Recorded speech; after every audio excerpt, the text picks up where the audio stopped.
السلام علیکم۔ میں یہ 16 سید کی کہانی سنانے کے لیے جا رہی ہوں۔ کسی سے اگر پڑھنے نہیں آئے تو اس میری کہانی کو سن کر ثواب پائیں، اور اس کی تعریفی جو ہے وہ میں بتاؤں گی۔ پہلے میری اس کہانی کو سنیں اور ثواب کمائیں۔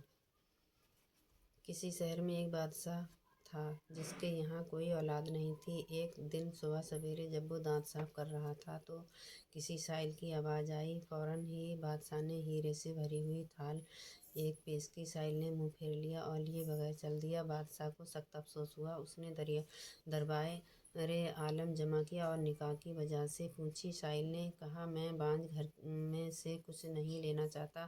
یہ سن کر بادشاہ بہت دلے گیر ہوا۔ شاہی لباس اتار کر فقیری جامہ پہن کر محل سے چلتے وقت کہنے لگا، یا رب العزت میری عزت رکھ لے تو میں واپس لوٹوں گا۔ اور اپنی بیوی سے رخصت ہو کر جنگل کی راہ لی، اور راہ میں 16 سید تشریف فرماتے تھے۔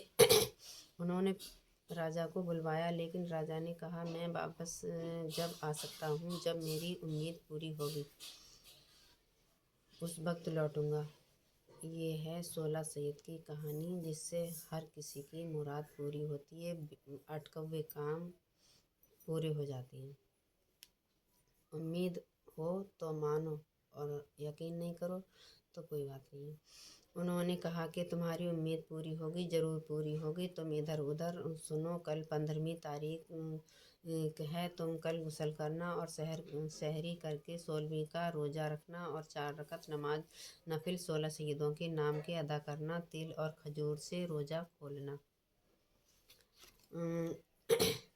5 پیسے کی شیرینی بانٹ کر ہماری کہانی سننا۔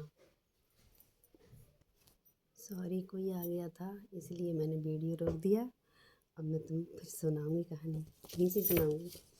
یہ سن کر بادشاہ اسی وقت اپنے محل میں آ کر حکومت سنبھالنے لگا۔ غسل کیا، 16ویں کا روزہ رکھا، اور ایسے ہی جب 9 روزے ختم ہو پائے تو اس کے یہاں لڑکا توکل ہوا۔ مگر بادشاہ برابر روزے رکھتا۔ جب وہ 16 روزے پورے ہو گئے تو بادشاہ نے بڑی ہی عقیدت کے ساتھ پانتا دلوایا اور شیرینی بانٹ کر کہانی سنائی۔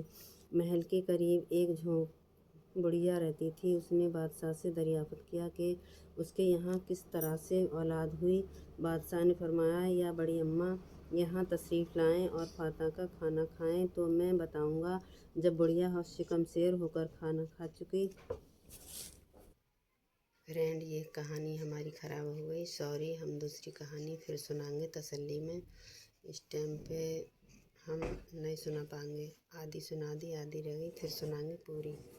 خدا حافظ، سپورٹ کرنا۔ السلام علیکم۔